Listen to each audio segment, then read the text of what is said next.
When you say yes to others, make sure you are not saying no to yourself. Paulo Coelho. We're often told that putting others first is the mark of a good person, that selflessness is noble, and that saying yes all the time is a reflection of a kind heart. But what if we've misunderstood the meaning of goodness? What if the need to please others, what we often praise as kindness, is actually masking something much more complex?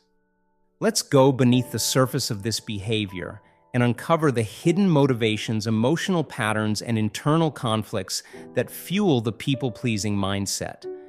Because the truth is, it's not as innocent as it seems. There's a quiet pattern that runs through the lives of chronic people-pleasers. They often end up feeling used, manipulated, even hurt. And this isn't random. Why is it that those who try so hard to be good often find themselves being treated the worst? One reason lies in their struggle with assertiveness. When someone finds it nearly impossible to say no, they unintentionally become magnets for others' demands. Boundaries are blurred, expectations grow, and eventually those around them begin to take their compliance for granted. But why is it so hard for people-pleasers to stand their ground? At the root of this behavior is a deep psychological hunger, the need to be liked. And it's not entirely irrational. We're wired to seek belonging. Throughout human history, survival often depended on being part of a group. Rejection could mean isolation, even death. But in modern life, this primal urge gets distorted. When the need to be accepted becomes more important than being true to oneself, it spirals into self-abandonment. This is why assertiveness training isn't just a helpful tool. It's one of the main reasons people seek therapy. Because behind the smiles, the nods, and the unspoken yes, there is often someone silently suffering. So where does this overwhelming need to be liked actually come from? For many, it starts early. In childhood, praise and punishment shape our self-worth.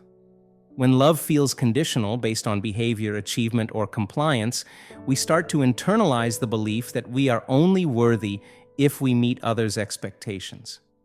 So we grow up performing, trying to be good, trying to be enough, trying to stay loved. And when that conditional love becomes the blueprint, we carry it into adulthood. We learn to ignore our own needs just to avoid disappointing others.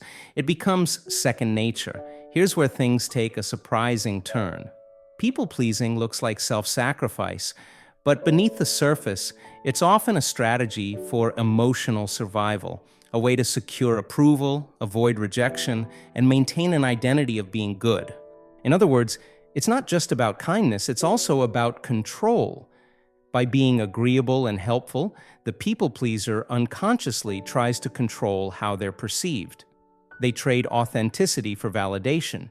Their actions, though outwardly generous, are often fueled by self-interest, not in a malicious way, but in a desperate attempt to feel worthy.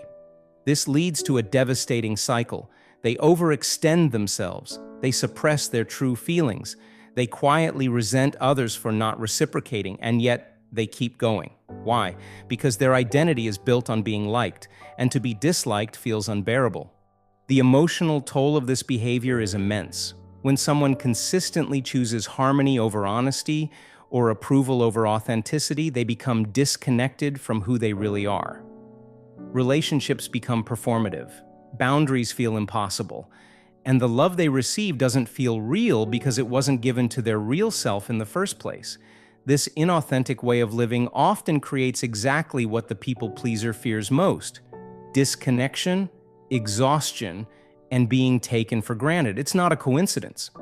When your actions are rooted in the desire to be seen as good, rather than being good, manipulation, both given and received, becomes a core part of the dynamic.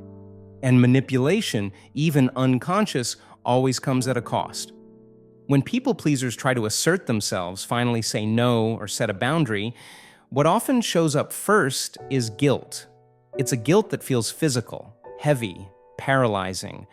But this guilt is not proof that they've done something wrong. It's simply the nervous system reacting to a new, unfamiliar behavior, a reflex conditioned by years of choosing others over self. The key is to stay with that guilt, Don't run from it, don't numb it, just watch it. Observe how it rises and falls, how it loses its grip when you don't obey it. This is what mindfulness, what meditation, is truly about. Seeing that no emotion is final, no thought absolute. Becoming the witness of your own patterns rather than their prisoner. Here's the irony. When people begin to choose themselves not out of defiance but out of love, they become more capable of truly loving others. Because real love isn't about performance. It's not about pleasing. It's not a transaction. As Jiddu Krishnamurti once said, love is not a reaction. If I love you because you love me, that is mere trade. To love is not to ask anything in return, and it is only such love that can know freedom. Freedom isn't found in saying yes to everything. It's found in choosing from a place of truth, not fear, not guilt, not compulsion. And only from that place can authentic relationships begin to grow. Relationships rooted in mutual respect, where boundaries are honored and love is given not to be liked, but because it's real. To move beyond people-pleasing is to reclaim your voice, to meet guilt with awareness, to stop managing others' perceptions and start living in alignment with who you are. Not everyone will like it, but finally, you will, and that is the beginning of real peace.